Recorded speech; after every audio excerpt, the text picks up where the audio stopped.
ධර්ම දේශනාවලට වඩිනකොට මිනිස්සු ඉස්සරලම අහන්නේ ගාන කීයද කියලා. අපි බුද්ධ ශ්‍රාවකයෝ මේ බණ කියන්න පටන් අරගෙන දැන් අවුරුදු 10ක් විතර. බුද්ධ පුත්‍රයෙක් විදිහට ඕන තරම් බස්වල ගිහිල්ලා බණ කියලා තියෙනවා. කාට පිං සිද්ධ වෙන්නද? අම්මටයි තාත්තටයි පිං සිද්ධ වෙන්න. අම්මගේ තාත්තගේ ලේ ධාඩිය කඳුළු කිරිවල ණය ගෙවන්න වෙන්නේ කොහොමද? ධර්මයෙන් කුසලයෙන් විතරයි.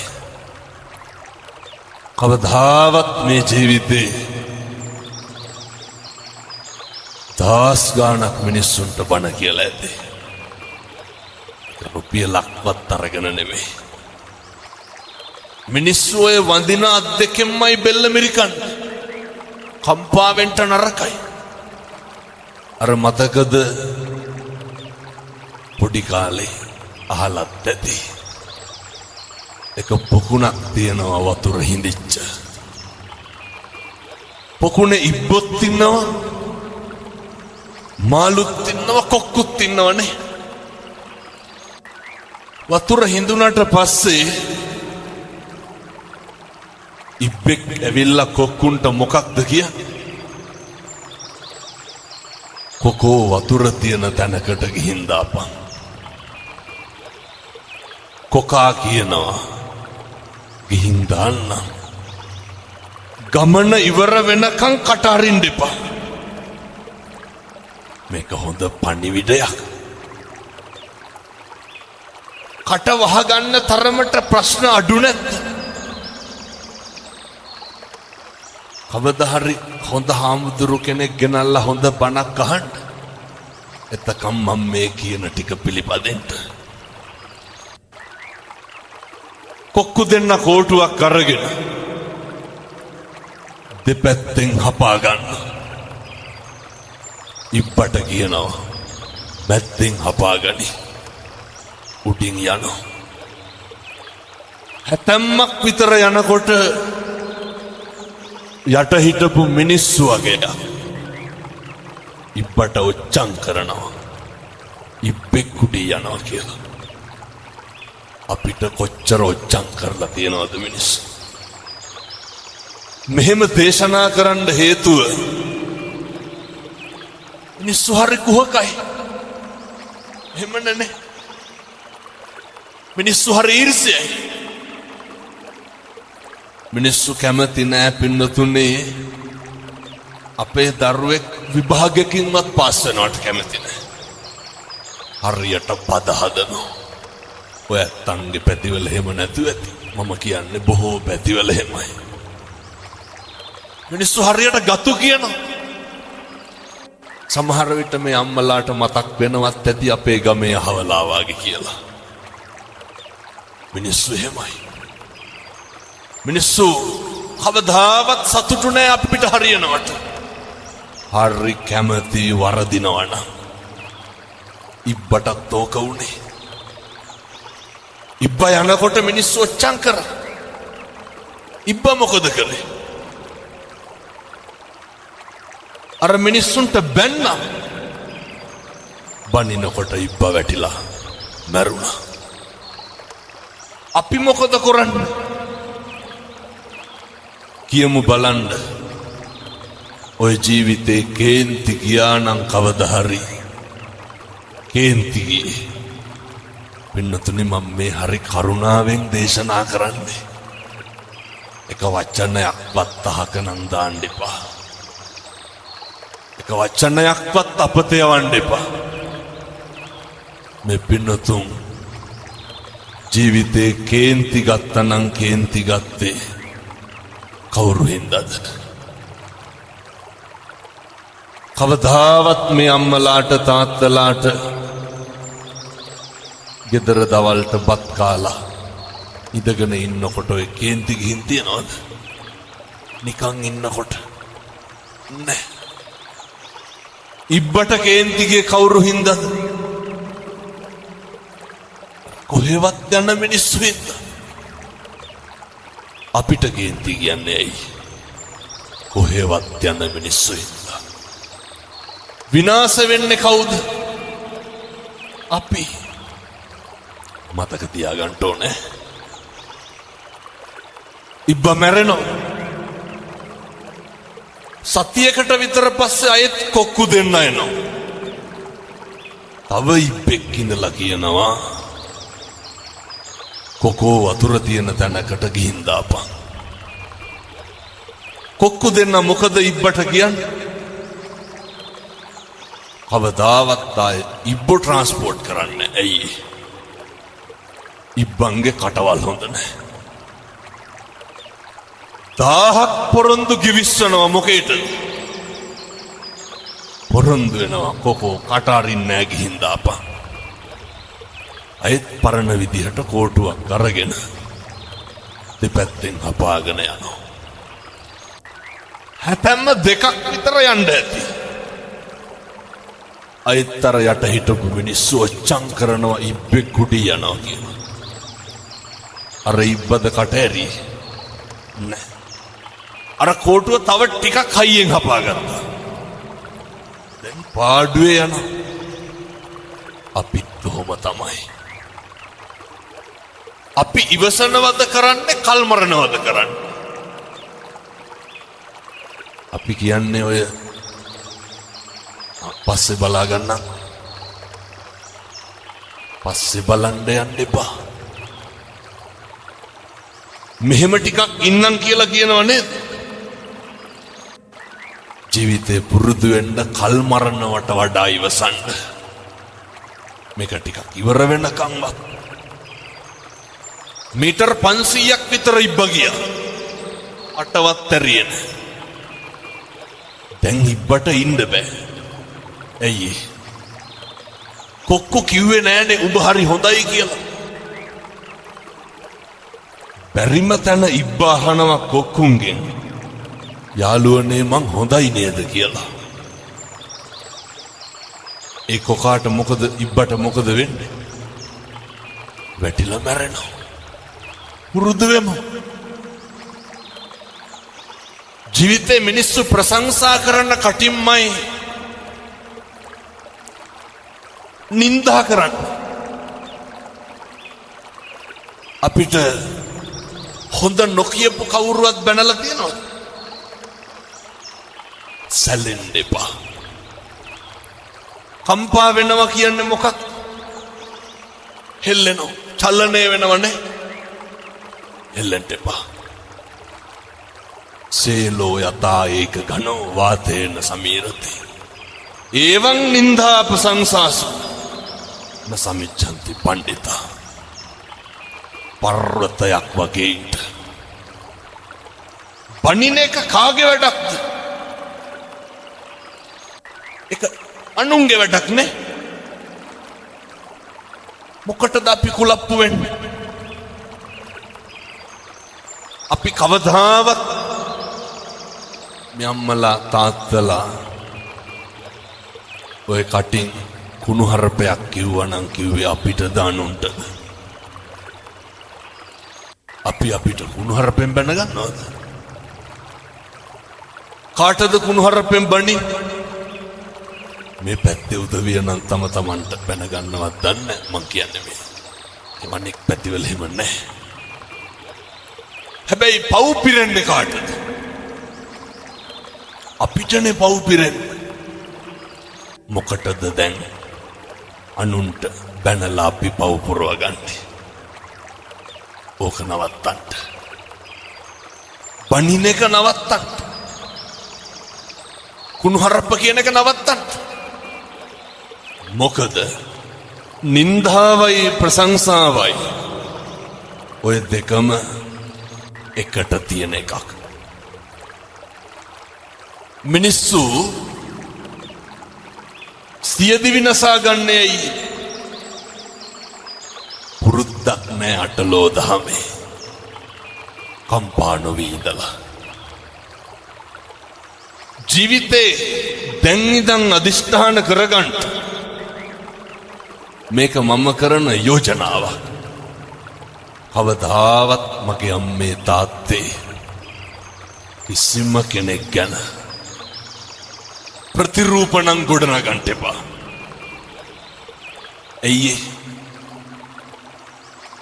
ප්‍රතිරූප කියන ඒවා කඩාගෙන වැටෙනවා.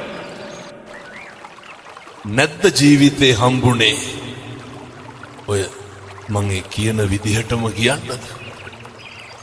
අපේ අම්මලා කියනව නේද ඔය අපි හොඳයි කියලා හිතාගෙන හිටපු එවුම්මයි. එහෙම නැද්ද?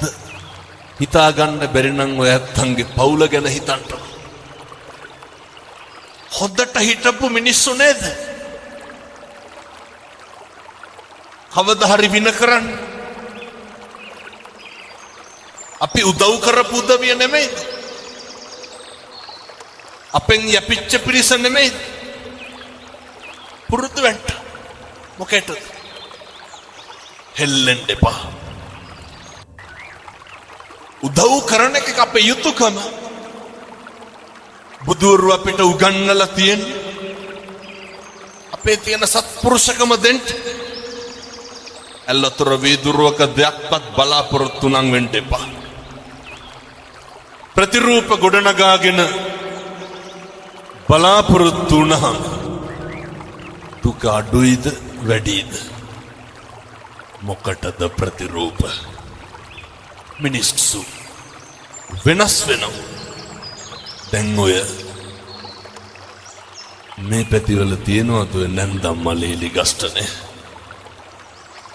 නැතු ඇති මම හිතන්නේ. ඒක නම් හරි උද්‍යෝගයෙන් කිව්වෙත් තියනවා කියලා. කියපු හින්දම කියන්න. ඔය මේ අම්මලා ඔකට භාජනය වෙලා ඇතිනේ.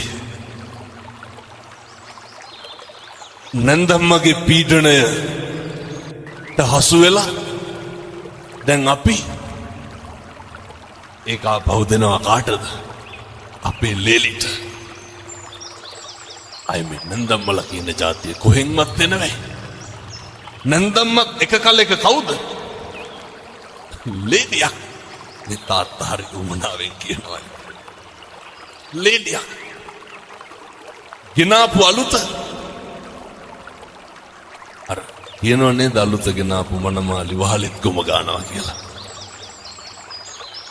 ගෙනාපු අලුත සතිය ඉන්නවා උපරිම. ඊට පස්සේ අපේ අම්මලාට බෑ මොකක් දරන්නද? දරන්න බෑ. පුදුම ඊර්ෂ්‍යාවක් තියෙනවා. එක කිරියම්ම කෙනෙක් මම මේ දොස් පරොස් කියනවා හැම නෙමෙයි. මට අය බණවලට කියනෙකුත් නෑ. හැබැයි මම මේක කියනවා. මුන්ද මංගාවට එනකොට මූණේ අබ පුපුරනවා. ඒ කියන්නේ කේන්තිය. මම බැලුවා මෙච්චර මොකද? වෙවුලා කියනවා. මම කියපු විදිහටම කියන්න. මගේ අශිෂ්ටකම කියලා හැම දොස් කියන්න එපා හොඳේ. කියපු විදිහේ ඉතින් කියන්න නම් ඕනේ නෑ. ඔය ඇත්තෝ කියන විදිහමයි. හාමුදුරුවනේ අරකිත් එක්ක බෑ කිව්වා. තාත් එක්කද? බලන්නකො කතා කරන විදිහ. ඒ කියපු විදිහට මම හිතුවේ බණ පටන් අරගෙන විනාඩි 30ක් ගියා. තව පටන් ගන්නත් බැරි වුණා මට. ඒ කියපු විදිහට මම හිතුවේ තඩි ගහලවත් ඇති කියලා ලේලි. මං ඇහුවා ඇයි කිරියම්මා? කියනවා හාමුදුරුවනේ පොඩි එක අරගෙන යන ටිකටත් දැන් මේ ඒකි මේකි කියලාමයි කතාව. පොඩි එක අරගෙන යන ටිකටත් මූණ හොදලා පවුඩර් ගන්න ඕනලු. කාටද? ලේලිට. ඌ විස්තර ගොඩක් කිව්වා. ඇඟිලි පාට කරනවලු. අන්තිමේ කිව්වා කොල්ලගේ සල්ලිනේ. මම ඇහුවා කවුද පවුඩර් ගන්න? ලේලි. අන්තිමේ කිව්වා හාමුදුරුවනේ ඒකිගේ සුදිය වැඩි කියලා. මේ කිරි අම්මලා හැම බනින්න නැතුව ඇති. අහගන්නත් තිබ්බ ලේලිලා හිටියන. මං ඇහුවා දැන් කවුද නියපොතු පාට කරන්නේ? ලේලි. අන්තිමේට මං ඇහුවා කාගේද සුදිය වැඩි? ලේලිගේ. මොකටද එහෙනම් ඔය පුපුරන්නේ? ඒව වැඩි ලේලිගනේ. දරන්න බෑ. පුරුදු වෙන්න ඕනේ. ඉවසන්ට පුරුදු වෙන්න. සමහර කිරියම්මලා කිරියත්තලා අම්මලා තාත්තලා ඉන්නවා. කොල්ලෙක් ටැටු එකක් ගහපුවා. ගෑනු ළමේ ටැටු එකක් ගහපුවා. මේ ලෝකේ නැති කතන්දර කියනවනේ. මං ඒ දෙයියගේ නම නම් කියන්නේ. එක දෙයියෙක් ඉන්නවා මායන් වෙනකොට හොඳට බොනවා. දොහොත් දීලා වඳිනවා. අර බොනේ කාට වඳිනවා ටැටු ගහපු කොල්ලට පයින්නවා. පුරුදු වෙන්න. ප්‍රතිරූප කොට නගන්න එපා කවුරුවත් පිළිබඳ. හේතුව ඒවා කඩාගෙන වැටෙනවා. ජීවිතේ ගෙවල් දොරවල් වල ඉන්නකොට අනේකා ඉවසන්න. ඔක පුරුදු වෙන්න. හෙට ඉඳන් ඔක පුරුදු වෙමු. එක වචනයක්වත් කියන්න එපා කාගේවත් හිතක් රෙදෙන්න. ළඟට දුක සැප උගන්නනවනේ. ජීවිතේ කාලයක් තියෙනවා. අපේ බුදුහාමුදුරු අනේ පිට සිටුතුමාගෙන් බිම්බිසාර රජුරුවන්ගෙන් විශාකාවගෙන් කොසල් රජුරුවන්ගෙන් මණික් අල්ලපු කුටිවල වැඩ හිටියනේ. එහෙමනේ. අවසානයේ බේරංජාවේ වැස්වසුවට පස්සේ යවහල් වළඳන්න උනේ නැත්. මේවා හරි. ඒ කියන්නේ දුක සැප ලෝකේ ඇති යති පෙරලිනේ. මේක සමබර වෙන්න ඕනේ. කම්පා වෙන්න නරකයි දුක් වෙනවා කියලා. බුදුරු දුක් වුණාද? නැහැ. සමහර අම්මලා තාත්තලා කියනවා මෙතන කවුරුවත් නම් එහෙම කියන්නේ නැතුව ඇති. ඔය මෙරිලවත් යනවා නම් කියලා කියන්නේ නැත්. හදිස්සි නම් මට කියන්න. ඔච්චර මැරෙන්න ආස නම් මිරික ගන්න උන 6 විනාඩියක් විතර. අතාරිනවා. කිව්වට හරි බයයි. කවුද මැරෙන්න බය නැත්තේ? එහෙනම් මොකටද ඔය කියලා කම්පා වෙන්නේ? දරා ගන්න පුරුදු වෙන්න. ඒකට මේ ධර්මයක් තියෙන්නේ. අපි දරාගෙන ඉන්නේ මොකෙන්? ධර්මයෙන්. දුක් විඳින අපිට සැප විඳින්න වෙයි. සැප විඳින අපිට දුක් විඳින්න වෙයි. ජීවිතේ දවසක් එනවා මරණානුස්සති කමඨහං දේශනාවේ බුදුහාමුදුරුවෝ උගන්වනවා. ඔය මේ ඉඳගෙන ඉන්න විදිහට නෙමෙයි සමහර විට හෙට ඉඳ වෙන්නේ. ඒ හින්දා දරා ගන්න පුරුදු වෙන්න. අර මතකද දැන් අවුරුදු 2ක් විතර ඇති. දක්ෂ ව්‍යාපාරිකේ තාත්තා කෙනෙක්. කෝටි ගාණක බිස්නස් එකකට එළියට බැස්සා. බහිනකොට ගෙදර හිටපු පොඩි එකා ගල් කැටයක් අරගෙන කාර් එකේ අතුල්ලනවා. තාත්තා ඩිකිය ඇරලා ඩිකියට දැම්මේ බ්‍රීෆ් කේස් එක. ඩිකිය තිබ්බා වීල් බ්‍රෂ් එක. පොඩි එකා ගල් කැටෙන් අතුල්ලනවා කාර් එක. කේන්තිය කොච්චර ආවද කියනවනම් වීල් බ්‍රෂ් එක අරගෙන කොල්ලට ගැහුවා. දමලා ගැහුවා. පොඩි එකා කරන සමහරක් දේවල් දිහා බලලා සතුටු වෙලා නැද්ද තාත්තලා? එහෙමනේ. ප්‍රතිරූප ගොඩ නගන්න එපා. මේ වචනේ නම් කියන්න පුළුවන් පැය 4ක් විතර. මේවා හරි මධ්‍යස්ථ වෙන්න. දුකක් ඇති වෙනවා නම් පින්නතුනේ, ප්‍රශ්නයක් ඇති වෙනවා නම් මැදිහත් නොවීමේ නිසා නෙමෙයිද? අර පොඩි එකා මොකක්ද අර කාර් එකේ ඇඳලා තිබ්බේ? කොල්ලා ගල් කැටයක් අරගෙන කාර් එකේ ලියලා තිබ්බා. මම මගේ තාත්තට ගොඩක් ආදරෙයි කියලා. පුරුදු වෙන්න ඉවසන්න. තප්පර 30ක් ඉවසලා බෙල්ල හරවලා බැලුවට නම්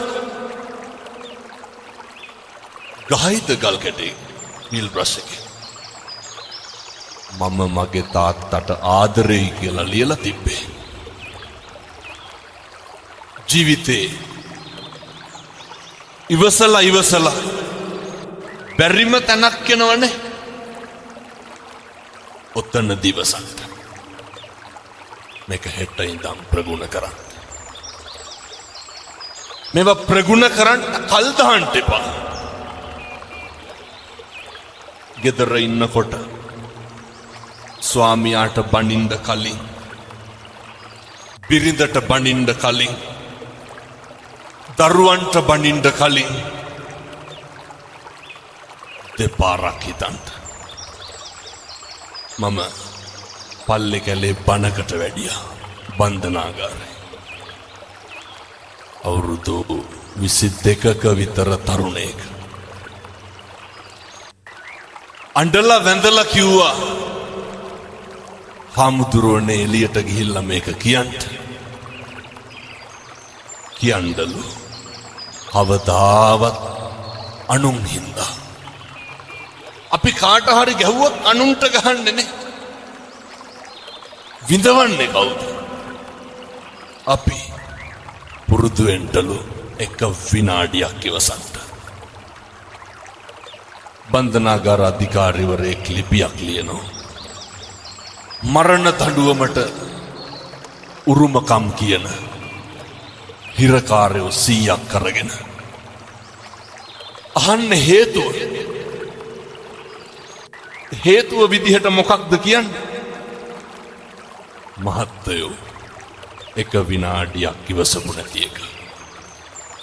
එක විනාඩියක් ඉවසුවා නම් මොකද වෙන්නේ? පිහියෙන් අනීද? වෙඩි තියයිද? බෙල්ල කපයිද? නැහැ.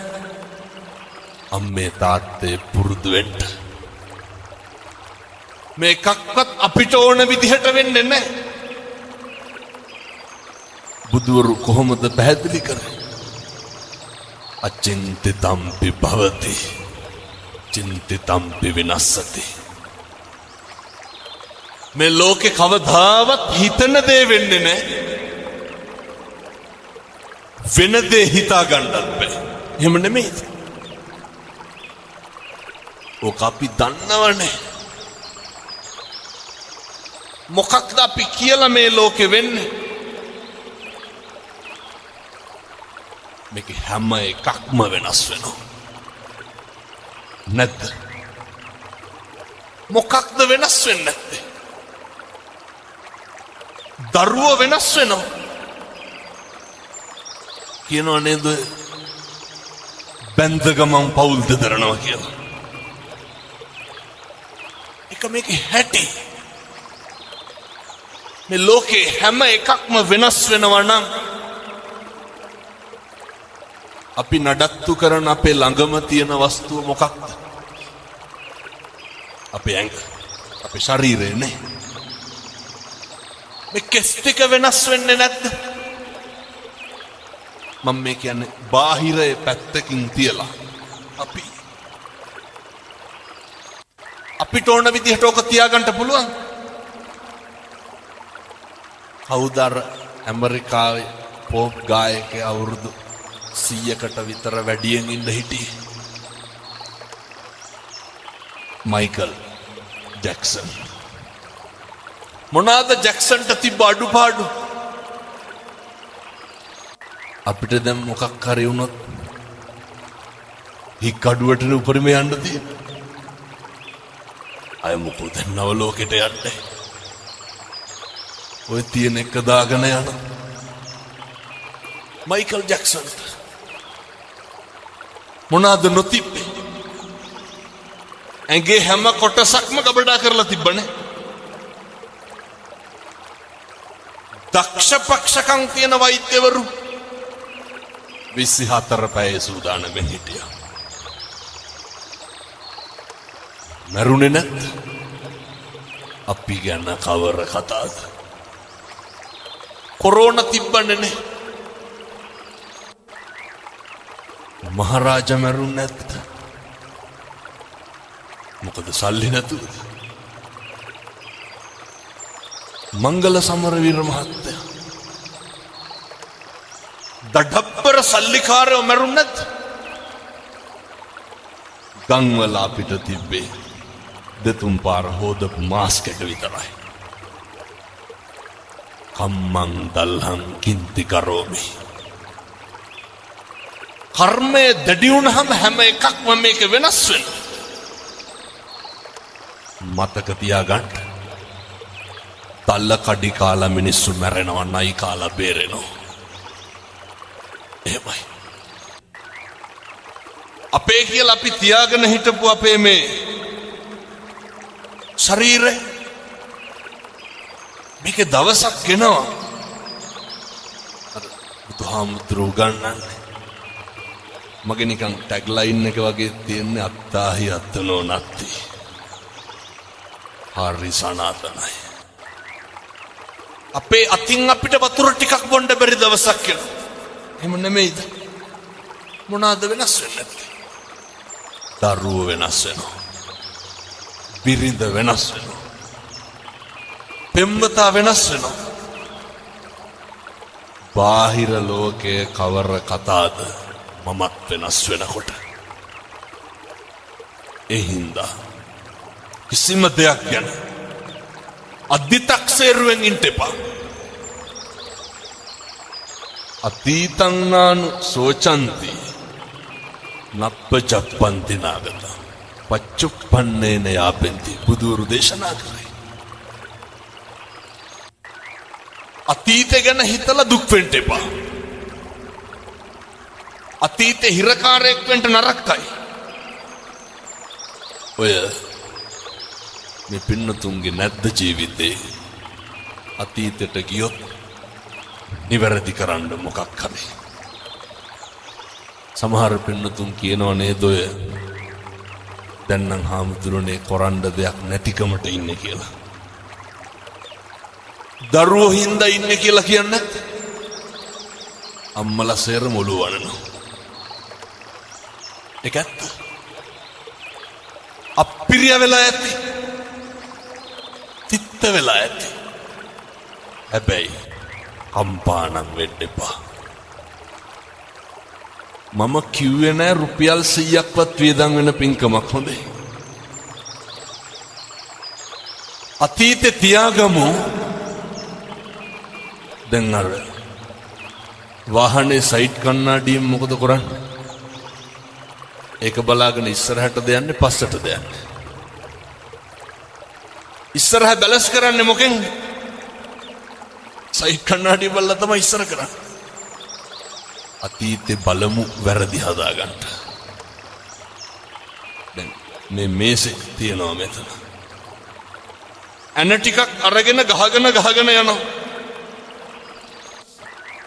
මට ඕනේ මේ මේසෙට ඇන ගහන කඩතුළු කරන ඇන ගහනකොට මොකද වෙන්නේ?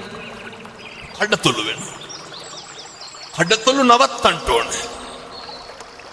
කඩතුළු නවත්තන්න නම් මොකද කරන්නේ? ඇන ගහන එක නවත්තන්න ඕනේ. එහෙමයි කියලා කඩතුළු මකන්න පුළුවන්? බෑ. කර්මෙ පුච්චන්න බෑ. ගෙවන්න ඕනේ. හැබැයි තවත් කර්ම රැස් කරොත් ඒක වැඩි වෙනවා. ඒකද නවත්තගමු. අතීතය ගැන නම් කම්පා වෙන්න ශෝක කරන්න එපා. වර්තමානයේ මෙහෙම දේශනා කරන්න හේතුවක් තියෙනවා. මම බණ කියනකොට මැරෙන්න පුළුවන්.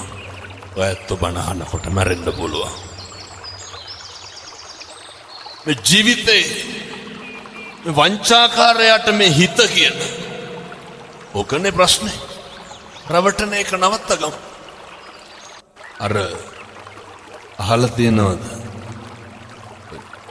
බොහෝ දෙනෙක් දන්නවා. එක ව්‍යාජ වෙලෙන්දෙක් ඉන්නවා. පොල්ලට බූරුවෙක් අරගෙන එනවා. මොනා කියලාද බූරුව අරගෙන එන්නේ? මේ බූරුව වසුරු දානවා. වසුරු දානකොට බූරුවගෙන් වැටෙන්නේ මොනවාද? රංකාසි. ව්‍යාජ පශ්චාත් භාගයක් හදාගෙන ඇවිල්ලා තමයි දැන් පොලේ තියාගෙන විකුණනවා. අර ව්‍යාජ රංකාසි වැටෙනවා වසුරු දානකොට. එක වෙලෙන්දෙක් වැඩි මිලට ගන්නවා. ඇයි මම මේ අපි ගැන කියන්නේ? වැඩි මිලට ගන්නවා. අරගෙන ඇයි දැන් මේ බූරුව රංකාසි වසුරු දානවා? අපේ අම්මලා තාත්තලා හොඳට අහගන්න ඕනේ. අපි බූරුව නම් ගන්නේ නැහැ.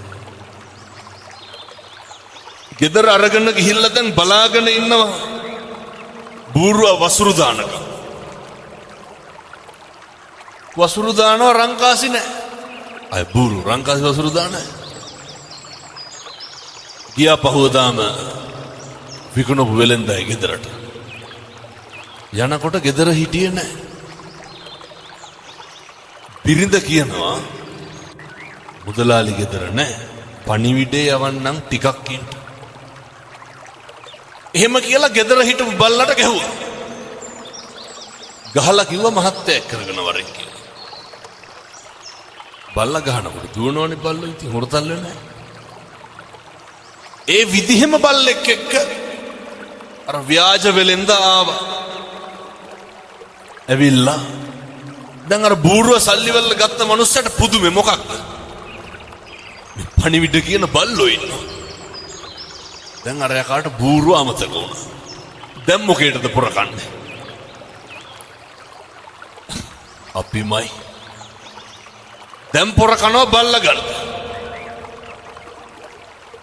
ඇරිලා බැලුවොත් නරකද අතීතේ. එකපාරක් මදිද රැවටුණා. මේ හිත කියන වංචාකාරයා. බල්ලා සල්ලි වලට අරගෙන යනවා ගෙදර. ගිහින් දීලා බිරිඳට කියනවා මං කියන විදිහටම කියන්නද? තමුසෙයා එන්න ඕනේ නැහැ මං හොයන්න. බල්ලට ගහලා පණිවිඩේ කියනවා. බිරිඳ පහුවදා මොකද කරේ? ඌමනාවකට බල්ලට ගහලා පණිවිඩ. බල්ලු පණිවිඩ කියනවා. බල්ල දිව්ව යන්න. දැන් පහදන්න බෑ. පහුවදා 25ක් 30ක් විතර ආවා. ගෙදර ගියා මුදලාලි. ඒත් අර ව්‍යාජ වෙලෙන්ද ගෙදර නැහැ. ඊට පස්සේ ටිකකින් ආවා. ආපු ගමන් ව්‍යාජ වෙලෙන්ද බිරිඳගෙන් අහනවා ඇයි මේ මිනිස්සුන්ට සංග්‍රහ කරේ නැත්තේ? අර මිනිස්සු ආවේ දැන් වෙලෙන්ද උස්සගෙන යන්න මරන්න.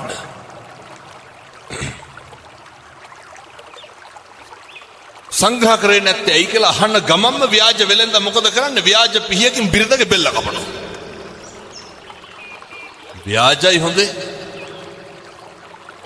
අර ගෑනිත් වැටෙනවා. අර ආපු මිනිස්සු සේරම තක්කු මුක් වෙනවා. මොකේද? බෙල්ල කැපුවානේ. අහනවා ඇයි මැරුවේ? නෑ මට කේන්ති ගියා ඔය කට්ටියට සලකපු නැති හින්දා. දැන් මිනිස්සු අහනවා දැන් කොහොමද පණ ගන්න? ඒකට බය වෙන්න එපා. මං ගාව නලාවක් තියෙනවා. නලාව ගහපු ගමන් එනවා පණ එනවා. බොරුවටනේ වැටුනේ. දෙපාරයි නලාව පිම්බි අර ගෑනු කෙනා නැගිට්ටා. දැන් ආපු සේරම පොර කනවා මොකේද? නලාව සල්ලි වලට ගන්න. පොර කාලා අරගෙන ගියා. ඔය අපේ තාත්තලාටත් හිතිලා නැද්ද එහෙම? කොච්චර කියලාද මේ අම්මලාට තෝ මරනවා කියලා. මේ පැතිවල එහෙම කියන්නේ නැතුව ඇති. මං කියන අනිත් පැතිවල ටිකක් තටි ඔට්ටු තට්ටු වෙනවා වැඩි ගෙවල් වල. තාත්තලා කොච්චර කුණු හරපෙන් බැලලා ඇද්දනේ. මං කියන්නේ එහෙමයි බොහෝ පිරිස්. මෙහෙම කියනකොට තාත්තලා හිතන නැති. ඕකේ අනිත් පැත්ත. කෙසේ හෝ වේවා නලාව අරගෙන ගෙදර ගියා. පැත්තකින් තියලා දැන් හැන්දෑවේ ගෙදර ඉන්නකොට ගෙදර දබර දෙන්නගේ. නලාවක් තියෙන එකේ බය වෙන්න දෙයක් නැහැනේ ගහලා මැරුවා. ටිකක් ඉඳලම පිඹින්නම් කියලා හිතලා අරගෙන පිඹිනවා. පිඹට මල කඳන් වලට පණ එන්නේ. බූරුවට රැවටුණා, බල්ලට රැවටුණා, නලාවට රැවටුණා. මුළු ගමම ගියා ව්‍යාජ වෙලෙන්ද හොයාගෙන. අරගෙන ගිහිල්ලා ගෝණියකට දාලා කට බැන්දා. ගමම යනවා දැන් ගම් මුහුදට විසිකන්න. එනකොට මහන්සියටත් එක්ක මග තියලා පොඩ්ඩක් බුදිය ගත්තා. ගෝණිය හේතු කරලා හරක් 300ක් දක්කගෙන වෙලෙන්දෙක් යනවා. එඬේරෙක් යනවා. මේ ගෝපල්ලා බලනවා දැන් අර මිනිස්සු බුදු ගෝණියක් තියෙන. කටල ලෙහෙලා බැලුවා. ඇතුලේ කවුද හිටියේ? අර ව්‍යාජ වෙලෙන්ද. ගෝණිය ලෙහෙනකොටම වෙලෙන්ද කියනවා ගෝපල්ලාට කෑ ගහන්න එපා. මේ මිනිස්සු එක්කහුව වෙලා මම මේ හොඳ තැනකට කසාද බන්දන් අරගෙන යන්නේ මං කැමති නෑ. ගෝපල්ලා කල්පනා කරුවා මොකක්ද? හොඳ තැනකින් බැඳ ගන්න පුළුවන්. ඉවරයක් තියනවද මේ රැවටෙන එකේ? වහිනා වෙලා ඇහුවා වගේ නෙමෙයි හොඳේ හැදෙන්නත් ඕනේ. අපි හැදෙන්නේ නැහැ. අය මේ ජීවිතය යන පළවෙනි බණයි. කොච්චරවත් අහලා දෙවිට කලින්. ගෝපල්ලාට කියනවා තමුසේ කැමති නම් හොඳ තැනකින් බැඳ ගන්න පුළුවන් ගෝණියට බහැපන්. ගෝපල්ලත් ඒකමයි කාර්යය කියලා ගෝණියට බහින. ව්‍යාජ වෙලෙන්ද කට බැඳලා හරක් ටිකක් තරම් ගෙදර යනවා. ගමේ මිනිස්සු මොකද කරන්නේ? ගෝණිය පිටින් අරගෙන ගිහිල්ලා මුහුදට විසිකනවා.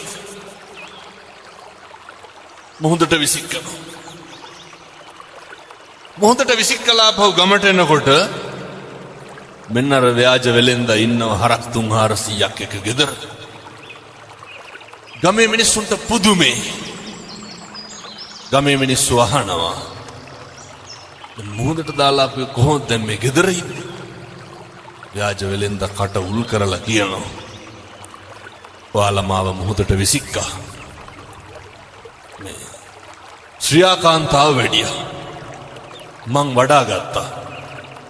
හරක් 300ක් එක ගොඩින් තිබ්බා. දැන් ගමේ උන් පොර කනවා මොකේද? ශ්‍රියාකාන්තාවගෙන් හරක් ගන්න.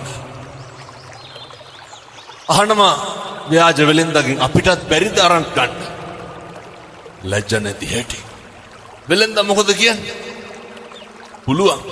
මුළු ගමම බස්සනවා ගෝණි වලට.